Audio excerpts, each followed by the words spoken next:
California. And a piece of legislation, a new bill, has been proposed by a Democrat Senator, Senator Caballero for the Democrats. And this relates, of course, to transnational repression, which, of course, has been a huge issue, particularly in North America.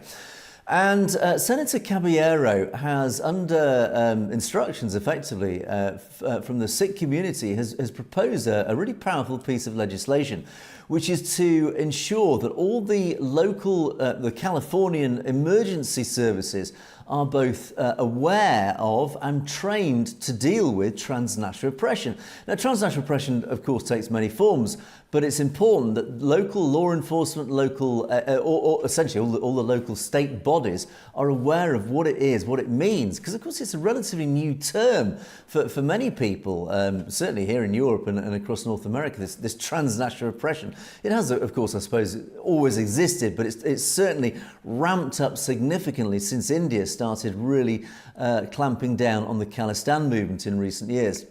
So this Senate bill, which has been introduced into the California legislature, it says, under existing law, the California Emergency Services Act, it establishes the Office of Emergency Services and vests the office with responsibility for the state's emergency and disaster response services for all sorts of areas.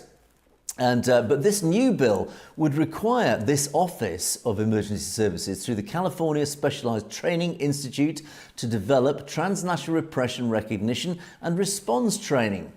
So, okay, this bill goes on to describe basically what is transnational repression for the purposes of the law. It states that transnational repression against individuals and organisations that live outside their countries of origin, prominent or vocal anti-regime figures and persons who provide aid and support to dissidents and religious and ethnic minority communities is a human rights violation. So it sets out very clearly, firstly, who it's against, and of course when we talk about Khalistan campaigners, it's very clearly designed to include them, but of course organisations as well.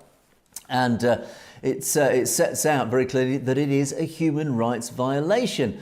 That seeks to stifle dissent, enhance control over exile, activist, emigrant and diaspora communities. So again, it's very clear who this is written for. This sits alongside many other pieces of legislation now entering US legislation that is firstly recognising transnational repression for exactly what it is. It is a threat to democracy. Secondly, it is providing enormous protection for the Sikh community within California. And then one hopes that this state legislation will then spread across to other states and become federal law across the United States.